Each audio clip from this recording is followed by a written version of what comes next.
Bonsoir chers élèves, bonsoir chers collègues, bonsoir tout le monde. Nous voici encore réunis autour de ce micro pour encore parler de la philosophie sous forme de révision. Bon, j'aimerais bien rappeler, d'après ce qu'on s'est dit, Ron et moi, que nous devons faire de cette séance un débat d'idées, où vous aurez l'occasion de poser vos problèmes, de soulever des questions sur des points que vous n'avez pas assez bien compris ou bien des points qui vous taraudent encore. Nous sommes à votre disposition et nous ne sommes pas là pour faire des conférences en tirant sur la longueur. Non, nous sommes là uniquement pour échanger avec vous. Ce sont vos préoccupations qui nous mènent ici actuellement et nous sommes là pour prendre en charge vos préoccupations. En direct de Ndarani Info. Pour les thèmes, nous allons parler ensemble de l'introduction générale à la philo. Nous allons aussi dire un mot sur l'art, l'esthétique, la philosophie de l'art. Nous allons aussi parler de la vie sociale, quelques thèmes sur la vie sociale.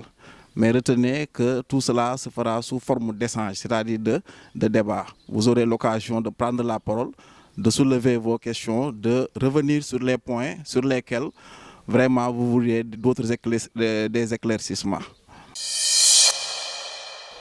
Bonsoir.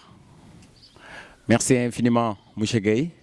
Donc nous voilà pratiquement à la dernière échéance, en tout cas pour essayer de rectifier certains aspects, en tout cas des points qui vous intéressent. Comme M. Gueye vient de le dire, on va échanger. En tout cas, on va voir où se trouvent vos difficultés. On va essayer d'apporter quelques solutions.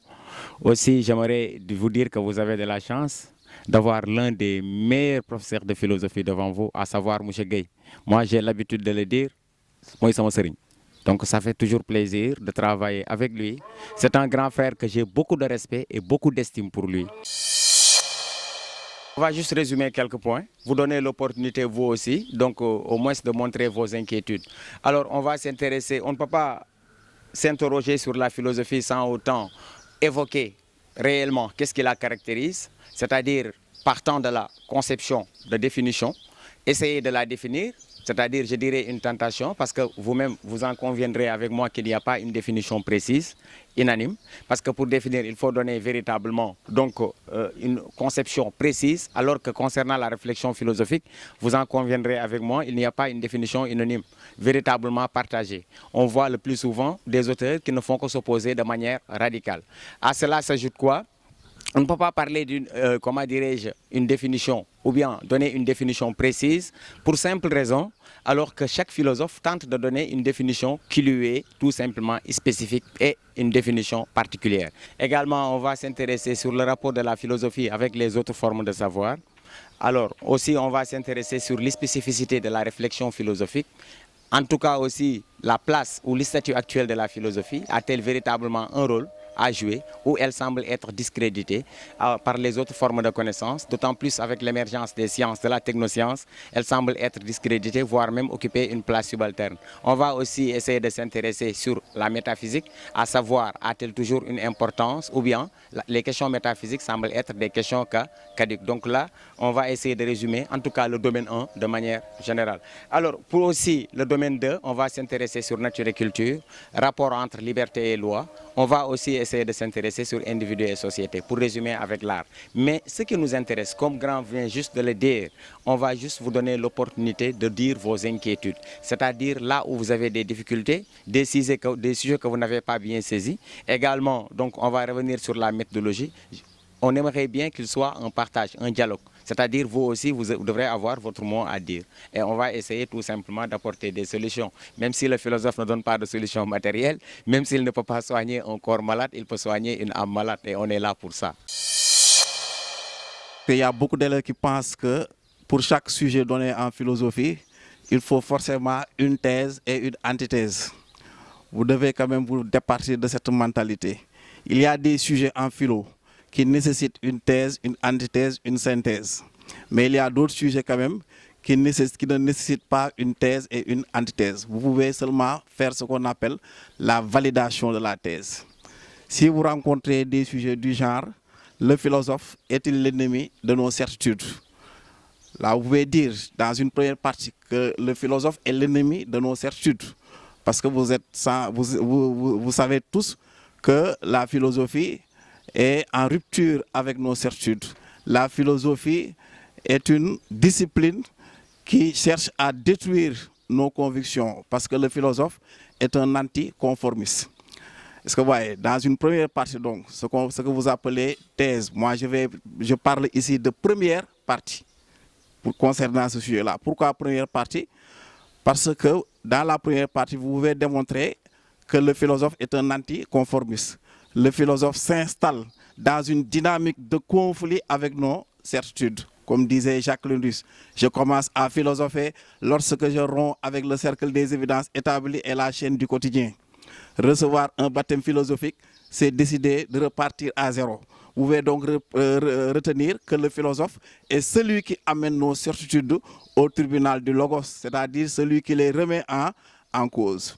Mais comment dire encore dans une deuxième partie que vous pourrez appeler antithèse que le philosophe est l'ami de nos certitudes? Vous voyez, ça pose problème. Vous ne pouvez pas dire que le philosophe est l'ennemi de nos certitudes et revenir dans une deuxième partie que vous appelez antithèse pour dire, deuxième partie, le philosophe est l'ami. Parce que nous n'avons pas encore vu un philosophe ami de nos certitudes. Vous êtes d'accord? Donc il faut être très prudent concernant ces genres de sujets. Dans une deuxième partie, au lieu de dire que le philosophe est l'ami de nos certitudes, au lieu de trouver une antithèse, il faut montrer pourquoi le philosophe est l'ennemi de nos certitudes. La philosophie est une destruction-reconstruction. Le philosophe ne détruit pas nos certitudes pour le simple plaisir de les détruire, mais il les détruit pour les reconstruire. Et là, c'est ce qu'on appelle la marque de l'esprit critique du philosophe. Vous comprenez? L'esprit critique a opposé à l'esprit de critique. L'esprit critique, c'est l'esprit qui critique pour reconstruire, pour proposer une solution alternative. Alors que l'esprit de critique, c'est l'esprit qui critique pour le plaisir de critiquer. C'est pratiquement ce qu'on appelle en philosophie le scepticisme. Est-ce que vous voyez? Donc dans cette deuxième partie, vous pouvez montrer que le philosophe est quelqu'un qui détruit pour reconstruire. Ça, c'est la marque de l'esprit critique à opposer à l'esprit de critique. Est-ce que vous voyez? Donc, dans ce sujet-là, vous ne pouvez pas dire, première partie, le philosophe est l'ennemi de nos certitudes, et venir vouloir construire une antithèse pour dire que le philosophe est l'ami de nos certitudes. Vous voyez? Donc, il ne faut pas tomber dans ces pièges. Vous pouvez rencontrer aussi un sujet qui vous dit, comme ça a été proposé au bac, le philosophe est celui qui dit en y pensant ce que tout le monde dit sans y penser. Le philosophe est celui qui dit en y pensant ce que tout le monde dit sans y penser. Celui qui dit en y pensant, c'est celui qui mène une réflexion critique. C'est celui qui réfléchit rationnellement sur le savoir. Et là, vous avez toute la démarche de la philosophie. Parce que le philosophe est ici compris comme quelqu'un qui ne suit pas la logique des autres, qui ne suit pas le sens commun, qui ne fait pas de ce qu'on appelle de l'automatisme. Le philosophe est quelqu'un qui prend du recul, qui prend ses distances pour remettre en cause toute forme de savoir. Donc, là, il faut valider, faire ce qu'on appelle la validation de la thèse. Le philosophe est celui qui dit en y pensant. Est-ce que vous voyez? C'est-à-dire celui qui réfléchit rationnellement, celui qui adopte une démarche critique, ce que tout le monde dit sans y penser, tout le monde, c'est-à-dire les autres. Vous voyez, le sens commun, sans y penser. Pourquoi sans y penser? Parce que c'est la répétition, c'est le mécanisme. Les autres ont tendance à répéter les schémas de connaissances, les connaissances déjà construites. Est-ce que vous voyez? Alors que le philosophe entre en rupture avec ces schémas de connaissances. Et là, il est important de retenir que pour la deuxième partie, vous ne pouvez pas dire que le philosophe est celui qui ne dit pas en y pensant pas. Est-ce que vous voyez? Sous forme d'antithèse, ce n'est pas possible. Ou bien vous ne pouvez pas dire que le philosophe est celui qui dit en y pensant pas, ou bien celui qui ne dit pas en y pensant pas. Évitez ces genres d'amalgame. vous pouvez tout de suite tirer une conséquence logique. Vous avez montré dans la première partie que le philosophe est celui qui dit en y pensant. Est-ce que vous voyez? En parlant de sa démarche critique, en l'opposant aux autres, qui ont tendance à répéter mécaniquement les connaissances passées, les connaissances déjà construites. Et donc, dans la deuxième partie, vous pouvez essayer de voir les conséquences de l'attitude du philosophe. Le philosophe est quelqu'un qui est marginalisé. Pourquoi? Parce qu'il n'a pas la même posture critique que les autres. Il est pointé du doigt, il devient l'ennemi public. Pourquoi? Parce qu'il a un comportement iconoclaste. Iconoclaste, c'est-à-dire quelqu'un qui renverse les idées reçues. C'est pourquoi le philosophe est généralement marginalisé. Marginalisé par sa société. Raison pour laquelle vous pouvez voir, vous comprenez pourquoi les philosophes, partout, ils sont attaqués par leur société. Tués, exilés, condamnés comme Socrate à boire la ciguë, excommuniés. Vous connaissez le sort réservé à Spinoza, il a été excommunié. Un philosophe comme Thomas More en Angleterre, il a été décapité. Est-ce que vous voyez? Donc c'est la conséquence logique de la première partie, c'est-à-dire de l'attitude du philosophe. Si vous parlez de la marginalisation dans la deuxième partie, vraiment c'est plus cohérent. Au lieu de vouloir coûte que coûte trouver une antithèse. Vous pouvez rencontrer aussi un sujet qui vous dit: la philosophie est-elle une pensée de la rupture? La philosophie, ou bien peut-on concevoir la philosophie comme une pensée de la rupture? Vous comprenez? Pensée de la rupture, c'est-à-dire une pensée subversive. Oui, la philosophie est une pensée de la rupture. Et ce sujet-là même est proche des genres de sujets qu'on appelle sujets à orientation explicative, surtout. Pourquoi? Parce que là, vous pouvez montrer que la philosophie est en rupture avec la tradition mythologique. Tout le monde a fait cette leçon. Philosophie et mythologie. La philosophie est en rupture avec la magie, la pensée magique. La philosophie est en rupture avec la religion. La philosophie est en rupture avec le sens commun. La philosophie est en rupture avec la philosophie elle-même. Parce qu'il y a ce qu'on appelle le différent philosophique. Vous pouvez construire ici beaucoup de paragraphes sur la philosophie est une pensée de la rupture. Et après, vous pourrez montrer dans une autre partie que c'est parce que la philosophie est une pensée de la rupture que le philosophe devient finalement un penseur dangereux. Ouais. Donc là, c'est adopter un peu la démarche mathématique, c'est-à-dire la déduction. Un bon philosophe ou bien un bon apprenti philosophe doit savoir faire des déductions comme les bons mathématiciens. Pourquoi? Parce que Platon le disait déjà au 5e siècle, que nul n'entre ici s'il n'est géomètre. Autrement dit, pour apprendre la philosophie, il faut d'abord commencer par apprendre les mathématiques, pour comprendre le raisonnement, pour savoir raisonner. Est-ce que vous voyez, quelqu'un qui ne sait pas raisonner de manière cohérente et rationnelle ne peut pas être considéré comme un bon philosophe, ni comme un bon apprenti philosophe. Ouais. Cela veut dire quoi?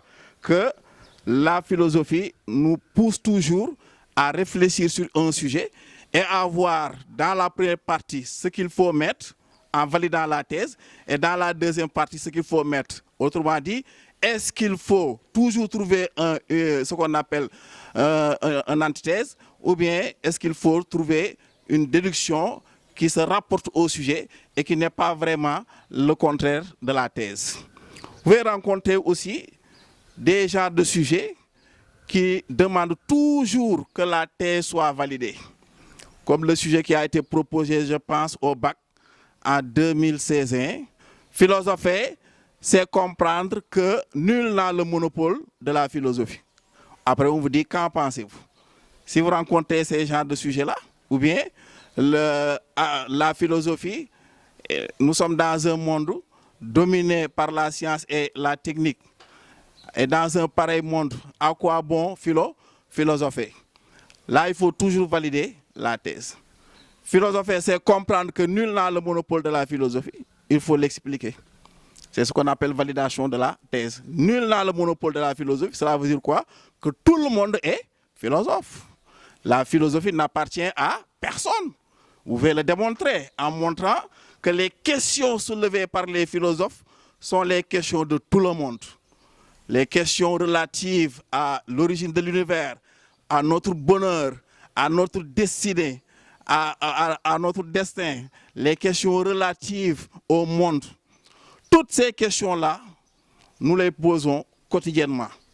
C'est pourquoi on peut admettre que quelque part, nous avons des penchants philosophiques, ou bien nous sommes des philosophes, ou bien nous philosophons naturellement, parce que nous disons que nous possédons la raison.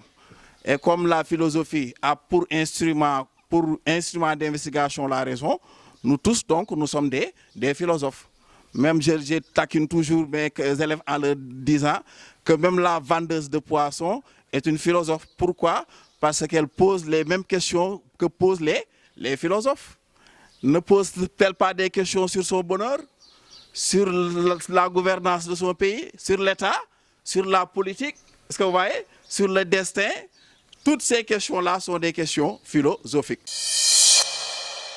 Donc, vous pouvez, dans une première partie, faire la validation de la thèse, montrer que nul n'a le monopole de la philosophie, et dans une deuxième partie, essayer de voir que la philosophie aussi a ses spécialistes, qu'il y a des philosophes professionnels qu'on appelle Descartes, Hegel, Kant, etc. Parce que leur démarche s'oppose à la démarche des autres. Lorsque les autres soulèvent des questions, ils n'apportent pas de réponse. Et souvent, ils les soulèvent de manière passive. Mais le philosophe les soulève de manière active parce qu'il a besoin de réponses. Et il propose souvent des réponses avec une démarche cohérente, fondée aussi sur la critique. C'est sous ce rapport-là que vous pouvez faire la distinction entre celui qui se dit philosophe et le philosophe professionnel, le véritable philosophe que vous appelez Descartes ou bien Marx ou bien Hegel. Donc, dans ces genres de sujets-là, qui vous sont donnés souvent sous forme d'affirmation en vous disant « Qu'en pensez-vous ?»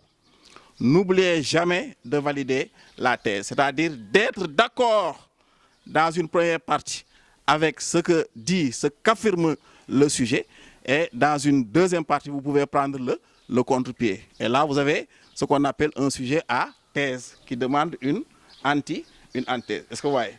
Maintenant, vous pouvez rencontrer aussi un sujet qui dit refuser le caractère discutable de toute conviction, n'est-ce pas sortir de la philosophie?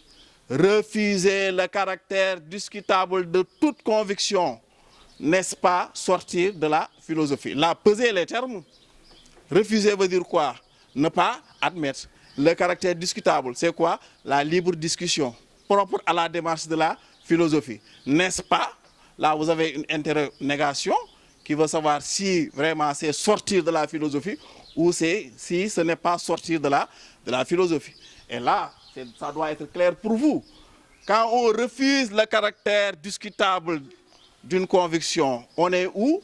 On est dans le dogmatisme, on n'est plus dans la philosophie. Donc la philosophie a pour démarche le débat contradictoire, ce qu'on appelle la libre discussion. Rappelez-vous le texte de Jean-Pierre Vernant, qui en parle beaucoup, qui fait la comparaison entre la philosophie et les pensées dogmatiques, c'est-à-dire les pensées constituées. Ce qui oppose ces pensées-là à la philosophie, c'est que la philosophie repose essentiellement sur la libre discussion.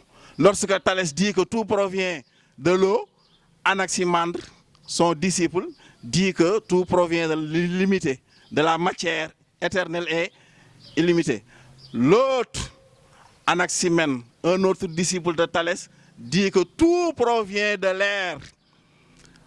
On est dans le débat ou non? On est dans la discussion. Cela veut dire quoi? Que le type de rapport qui existe en philosophie entre le maître et le disciple n'est pas le même type de rapport qui existe par exemple en religion entre le maître et le disciple. En religion, c'est un rapport de passivité.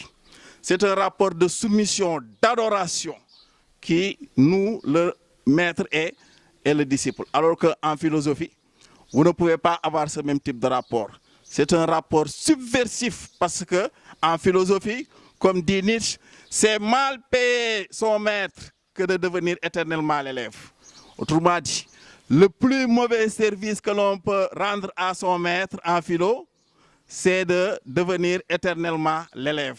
Cela veut dire quoi? Le bon service, c'est quoi? Le bon service que l'on peut rendre à son maître, c'est d'être en rupture avec lui. C'est d'être en conflit avec sa pensée.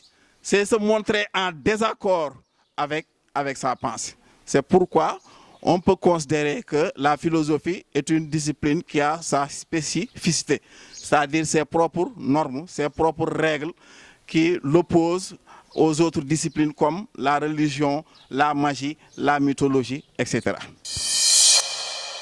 Après avoir parlé de ces quelques considérations d'ordre méthodologique, j'aimerais dire un mot sur l'art.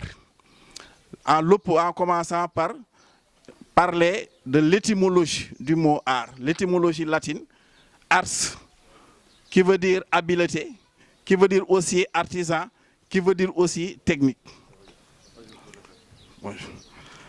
Cela veut dire quoi? Qu'au départ, l'art était confondu à la technique. L'art était confondu à l'artisanat. L'art était confondu à tout travail manuel. Mais il convient aussi de préciser que l'art n'est pas la technique. Pourquoi? Parce que la technique est utilitaire. La technique répond à des besoins utiles, des besoins de consommation. On fait de la technique pour franchir un endroit, pour avoir des véhicules. On fait de la technique pour construire des infrastructures. Il y a dans la technique l'utilité. L'art n'est pas aussi l'artisanat, parce que l'artisanat est un gagne-pain, c'est un métier. L'art n'est pas aussi la science, car l'art c'est moi, la science c'est nous. Pourquoi? Parce que l'art repose sur la subjectivité, alors que la science repose exclusivement sur l'objectivité. En science, toute création peut faire l'objet d'une description à l'infini. Et on peut répéter toute création à l'infini. Vous n'êtes pas des savants, mais vous pouvez manipuler de la même manière que les savants les outils de la science. Si on vous place dans ce qu'on appelle les CNTP, les conditions normales de température et de pression. Mais tel n'est pas le cas dans le domaine de l'art. Pourquoi? Parce que l'art repose sur l'originalité, sur le génie de l'artiste. C'est pourquoi il convient de faire une opposition entre l'art et la science, bien qu'il soit aussi possible de les rapprocher. Parce qu'il y a des artistes qui ont cherché à s'inspirer de la démarche scientifique. Par exemple, l'objectivité. On les appelle des naturalistes ou des réalistes. Ce sont des courants artistiques nés aux environs du 19e siècle et qui avaient pris le modèle scientifique comme modèle artistique. C'est pourquoi il est dit dans ces courants que l'art n'est vrai que lorsqu'il ressemble à la réalité. Il faut décrire la chose telle qu'elle est, comme en science, indépendamment de soi. Et là, vous vous référez par exemple à Stendhal. Est-ce que vous voyez? Vous pouvez vous référer aussi à des auteurs comme Émile Zola, le naturaliste. Ils se sont tous inspirés de la démarche scientifique. Mais ce qui nous intéresse ici, particulièrement, c'est de montrer que même si on fait la similitude, la confusion, s'il y a confusion entre art, artisanat, art, technique, il convient de préciser que l'art n'est pas la technique, l'art n'est pas l'artisanat. Et cette distinction a été faite à partir même du 19e siècle, surtout le 18e siècle, avec ce qu'on appelle la naissance des beaux-arts. À partir de ce moment, l'art exprime uniquement la beauté. On a écarté le côté utilitaire. L'art donc a pris son envol en laissant en rade l'artisanat, la technique, etc. Et à partir de ce moment, on parle de l'art pour l'art. Ceux qui ont défendu cette position en philosophie, ce sont particulièrement Hegel, le philosophe, mais encore Emmanuel Kant.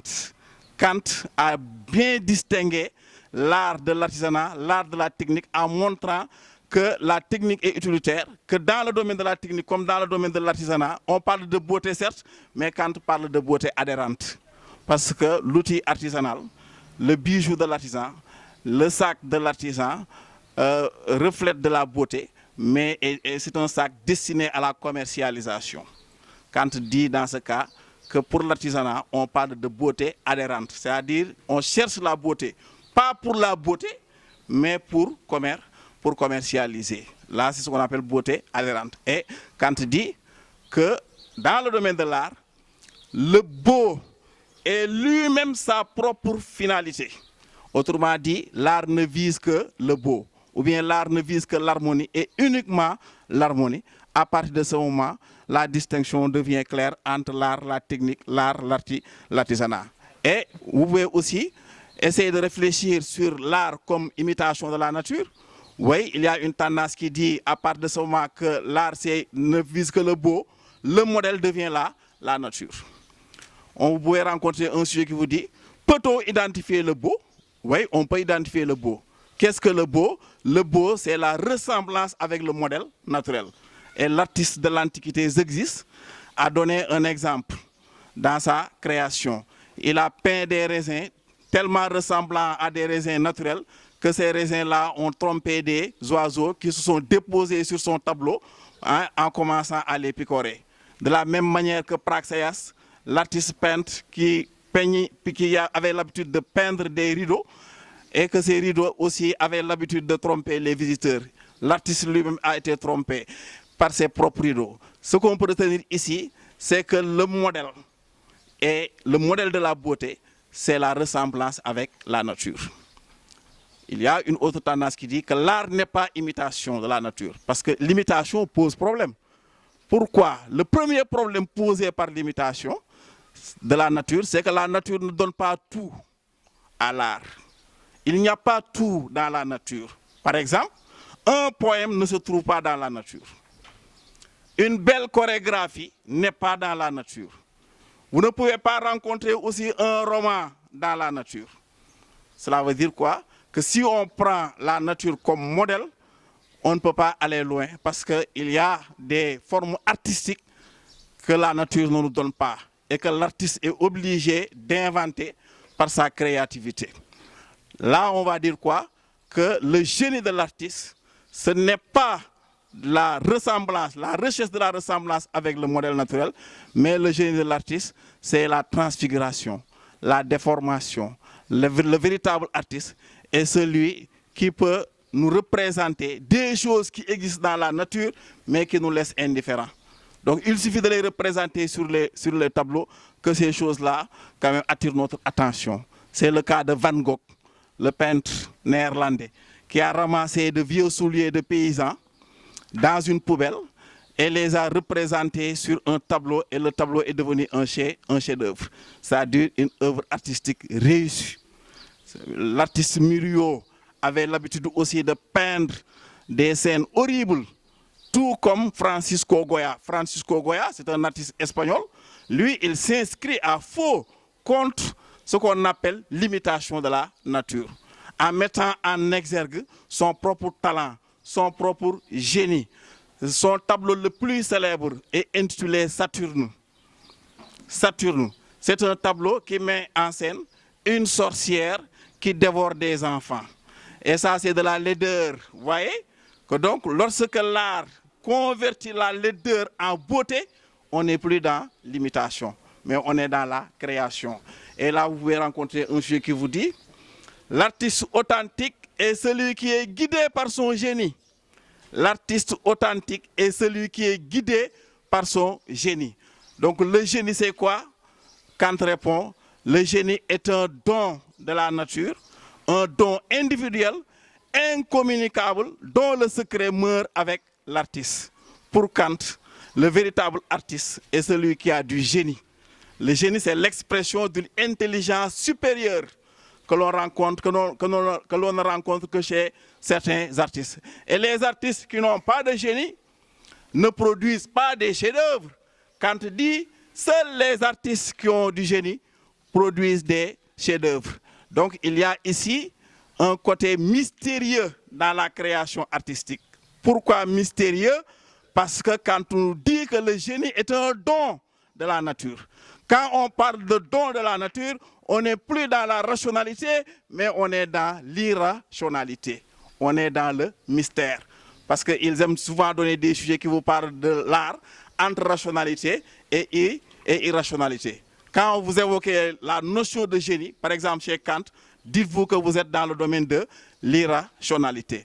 Lorsque aussi Platon, dans l'Antiquité, parlait des muses qui inspiraient les poètes, les muses, les déesses de la poésie. Platon dit, le vrai poète ne crée que lorsqu'il est en transe, c'est-à-dire lorsqu'il a perdu sa raison. C'est pourquoi on a l'habitude de dire que tout homme devient poète lorsque, par exemple, il est amoureux, parce qu'il a perdu une partie de sa raison ou toute sa raison. Et Platon se réfère à la poésie pour nous faire comprendre que l'art n'est pas une affaire de raison, mais une affaire de déraison, ou bien une affaire irrationnelle. Pourquoi? Parce que ce sont les déesses qui inspirent l'artiste. Vous pouvez dire aussi les dieux, si vous voulez. Mais les dieux n'inspirent pas tout le monde. Et lorsqu'on évoque les dieux qui inspirent les artistes, on n'est plus dans le domaine de la rationalité. Et raison pour laquelle certains pensent même que l'artiste est quelqu'un qui a le sixième sens. Nous tous ici, nous avons 5 sens, vous êtes d'accord?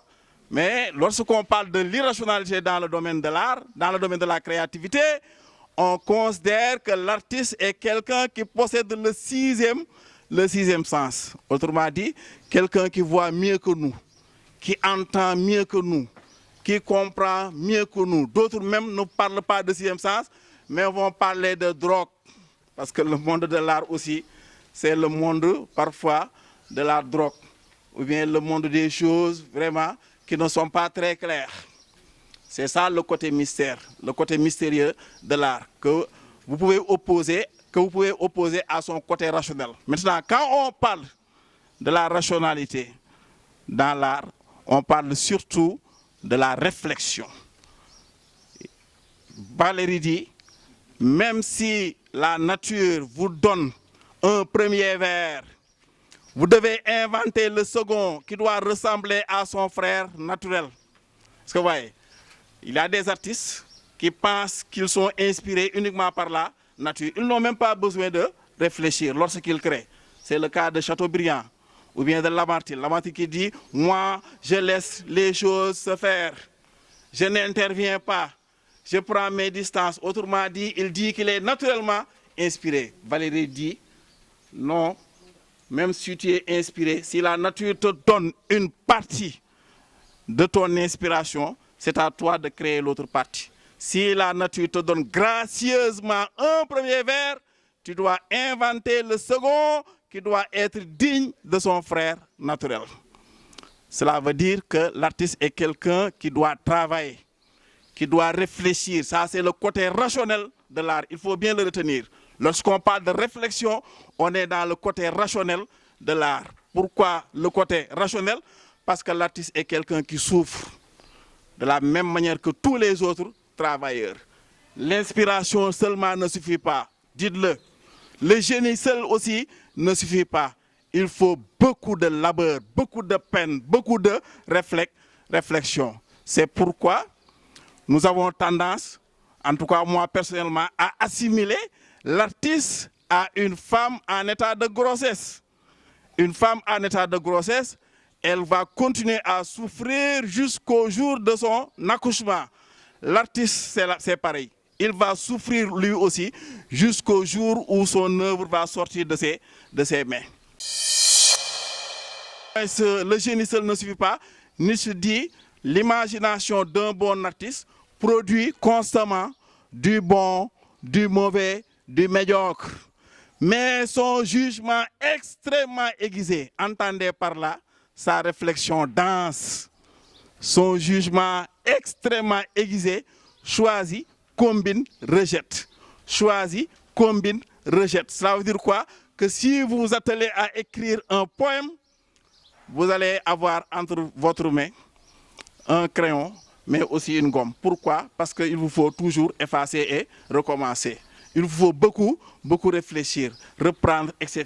Parce que c'est ça la créativité artistique. Cela se fait toujours dans le labeur, dans la peine, etc. Et je vais terminer, j'ai été un peu loin en parlant des fonctions de l'art. L'œuvre d'art peut-elle nous apprendre quelque chose? L'œuvre d'art peut-elle nous apprendre quelque chose?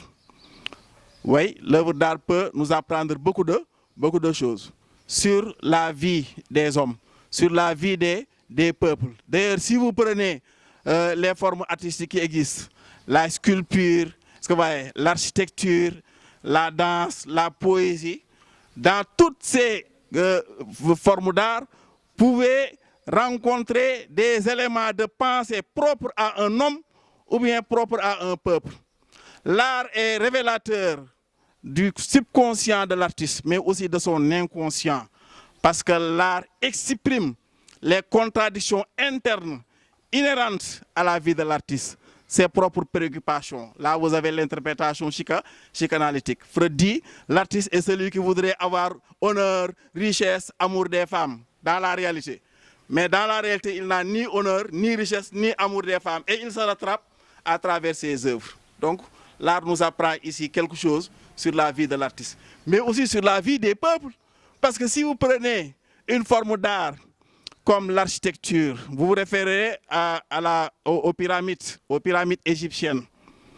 Les pyramides étaient les tombeaux des pharaons, parce que les Égyptiens vénéraient les pharaons comme des dieux. Et de leur point de vue, à l'époque des pharaons, je veux dire, l'Égypte pharaonique, de leur point de vue, après la mort, il y a une autre vie qui va commencer. D'ailleurs, même au niveau de leur tombeau, il y avait toujours un livre appelé le livre des morts. C'est ce livre-là qui était censé guider le mort pendant ses pérégrinations, c'est-à-dire son long voyage avant le jugement dernier. Et qu'est-ce que l'art ici nous apprend? C'est-à-dire qu'est-ce que les pyramides nous apprennent? Le vécu des Égyptiens, leur conception religieuse et métaphysique, c'est-à-dire leur façon de concevoir l'existence. Donc l'art nous apprend sur les hommes, l'art nous apprend sur la vie des peuples. Si vous prenez ce qu'on appelle une forme d'art que l'on appelle la peinture rupestre, c'est-à-dire les dessins laissés sur les grottes par les primitifs, c'est des dessins qui expriment de manière générale l'activité ou bien les activités, essentiellement la pêche, la chasse, la cueillette des primitifs. Pourquoi ils passaient leur temps à peindre ce qu'ils faisaient, les primitifs? Parce que tout simplement, l'art est un besoin existentiel. Après avoir terminé de manger et de boire, l'homme a d'autres besoins spirituels. Parmi ces besoins spirituels, il y a l'art.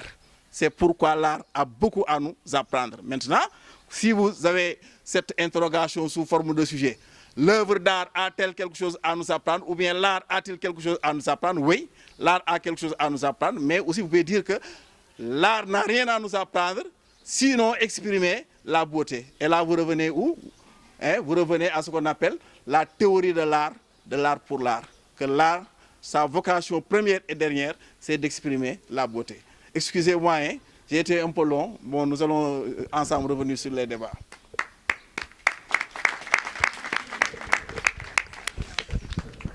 Merci infiniment, M. Gueye. J'espère qu'il a eu à nous résumer de la manière la plus performante, à savoir le domaine 1, 4 sujets qu'il a eu à expliquer, à savoir aussi l'art, les grands axes, l'art imitatif, le rapport entre l'art imitatif et l'art créatif. Je pense que je vais me reconstruire en modérateur. L'art imitatif comme l'art créatif. Il a aussi à vous montrer l'importance de l'art, mais aussi donc le désintéressement. Alors, c'est aussi avec un grand honneur que nous recevons M. Koulibaly. J'ai l'habitude de le dire, quelqu'un qui fait un travail exceptionnel, un universitaire, mais qui est trop simple même. Quelqu'un qui fait aucun bruit, qui est trop sérieux, trop modeste. Alors aussi, on va juste lui introduire, on va rappeler juste le domaine 1. Et pour lui taquiner, je vais lui rappeler le sujet qu'on avait proposé à l'école, le sujet 1. Alors que l'incapacité de la philosophie à proposer des réponses satisfaisantes nous autorise-t-elle à discréditer la réflexion philosophique? Le bonjour, professeur.